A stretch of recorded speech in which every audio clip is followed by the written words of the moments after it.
जैसे एक लड़की के पिता का नाम भी हवा सिंह है और पति का नाम भी हवा सिंह है।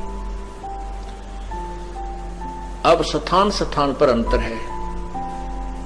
जिस पिता से जन्म हुआ है उसका नाम भी हवा सिंह है, उसमें उसका भाव पिता वाला है, और जिससे उसका विवाह हुआ उसका नाम भी हवा सिंह है, उसमें उसका वहां वो पति हवा सिंह ही जाना जाता है। वही हवा सिंह नाम जो है वहां पति है।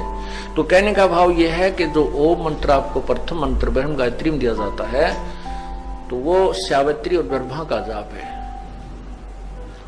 और जब आपको सतनाम के अंदर जो नाम दिया जाता है यही नाम ये ब्रह्म का जाप है।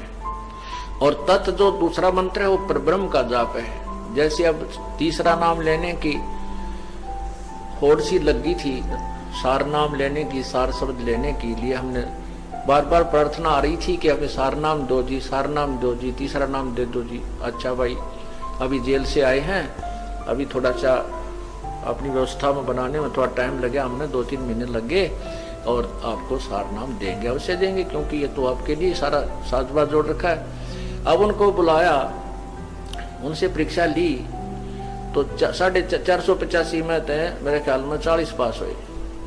वो तेरा गजब हुई। अब एक दिन यूं तक बुलाना देगा, बोला जी आपने ढंग से ना बताया नाम देते समय। अरे तेरा गजब हुए, तीसरा नाम तो पीएचडी का है। उसने कहा कि आपने केवल ये बताया था कि ये नाम ऐसे जपना है, दूसरा तत् ऐसे जपना है, आपने नोतना बताया यो ब्रह्म का है, यो परब्रह्म का है। वह बोला ये सत्संग करते समय मैं बता कौन से रागनी गाया करता, यही तो बताता हूं, तुम्हारे को ये देखना था तुम्हारी बुद्धि कहाँ काम करती है। और तेरा गजब हो। और फिर मन ने बुलाना देने का अपने ढंग से ना बताया है, यह बुलाना उठूंगा भाई। आए सत्संग में बताता हूँ, हर बार कहता हूँ कि तत् यो ब्रह्म ओम ब्रह्म का जाप है, और तत् जो दूसरा मंत्र ये ब्रह्म का जाप है, और तीसरा पूर्ण ब्रह्म का जाप है। और फिर भी बुलाना मेरे सिर पे। और तेरा पहली क्लास की बातें करते हो बच्चे, कोई बात नहीं, इसलिए आपको बार बार बुलाया गया है और ये अभ्यास आपका होगा। तीसरा नाम देना तो परमात्मा ही देना है, और उसमें फिर आपके पास समय भी नहीं है। जैसे उस दिन 485 नाम लिखा गए थे, 285 भाग गए, 200 रह गए, 200 में 20-30 वो पास हुए। वो भाग्य उनके पास एक दिन और रुकने का समय नहीं था। रोहतक गए, रोहतक से निकल गए, उधर के फिर करके छो माजा। अरे पुण्यात्मा परमात्मा पाने के लिए ये नाम तो ऋषि में ऋषियों को नहीं मिला जिन 88-80 वर्ष तक तप किए, और आपको एक दिन और रुकने में परमात्मा निकटावे थे और वो भी छोड़ के भागे। तो फिर तीसरे नाम के योग्य भी हो कहाँ गए? अपनी नमज आप टटोल लिया करो एक आदि पर कि हम कितने योग्य हुए। सार नाम इब्राहिम सुल्तान अधम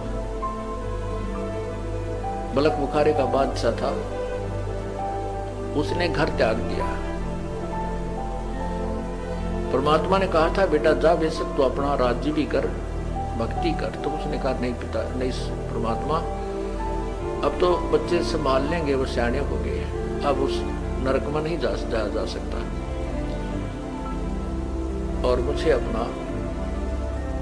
अपनी लकड़ी तोड़कर बेच करके मैं अपना व्यवस्था कर लूंगा। करना तो पड़ेगा काम, लेकिन यहाँ कर लूंगा, अपनी मजदूरी करके अपना पेट निर्वाह करके अपनी भक्ति करता रहूंगा। तो उसने ऐसा ही कि एक झोपड़ी डाल ली, जंगल में लकड़ी तोड़ लिया, बेच आओ बस बाजार में, और बैठ कर अपना 5-4 दिन उन खा ले, फिर एक दिन एक इठड़ी एक बंडल फिर तोड़ के डाल जाओ। इस तरह अपनी भक्ति कर रहा था। प्रथम मंत्र दिया, फिर सतनाम दिया प्रभु ने, फिर सार नाम के लिए, क्योंकि सत्संग में सुनता रहता था, फिर कहा भाई सार नाम भी दिया जाएगा, सार नाम के बिना मोक्ष नहीं हो सकता।